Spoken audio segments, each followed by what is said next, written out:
Milimani. It was joy like no other for Jacque Maribe and her family after the former TV newscaster was found not guilty in the Monica Kimani murder case whose ruling was issued today. The family, led by Maribe's father, expressed joy at the ruling, which they termed as long overdue after a long journey in the courts. As Dalmas Sakali reports, Katwa Kigen, Maribe's lawyer, insists that Maribe's innocence was never in question and the evidence presented in court never faulted her.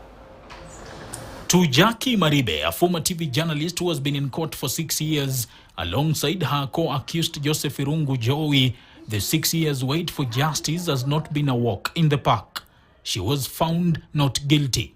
The prosecution did not adduce adequate evidence for this court to find the second accused person guilty of the offense of murder. A ruling Maribe could only summarize with a Bible verse from the book of John 8:32 that talks about the need for seeking the truth as the only real way of being free. I don't wish to say anything. I'll just say go read John 8:32, for you shall know the truth, and the truth shall set you free. For Katwa Kigen, Jacque Maribe's advocate, this ruling by Lady Justice Grace Nzioka that exonerated his client represented a reprieve of a kind after more than 5 years of proving her innocence. A long journey it has been. It has been a very long journey, a journey of about 6 years, and we thank God for the victory. We also thank the judge for the way she was able to look at details and was able to determine the real issues and come to the conclusion she did. We really thank her for that. For Mwangi Maribe, Maribe's father, the 6-year wait for justice has been a torturous journey. It has been a torturous journey. We have suffered both emotionally, financially, and everything else. But we thank God that he has come to this kind of an end. To him, this ruling was long overdue.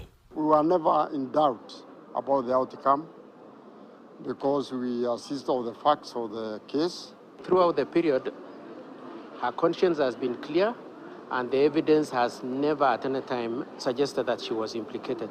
She was not at the scene, she didn't know her, she had no reason to want her dead, and in a way we really blame the prosecution for maintaining and insisting on this case when it had no basis. Her mother, in a passionate mother's love for the daughter, expressed her joy at Justice Nzioka's ruling, attributing it to God's work. This will give us a new beginning. A beginning to trust God, even for others that have suffered as we have suffered. Outside the court, Maribe, her family and friends could afford a rare smile, that of freedom at last, with this ruling providing her with a new beginning, a beginning like no other. Even as the family to Joey, who was found guilty, was elusive to talk to journalists. Sakali Dalmas, KTN News. Just how did Monica Kimani die? Well, the business lady was found dead in a bathtub with, she was found with a bathtub with her neck slit ear to ear and her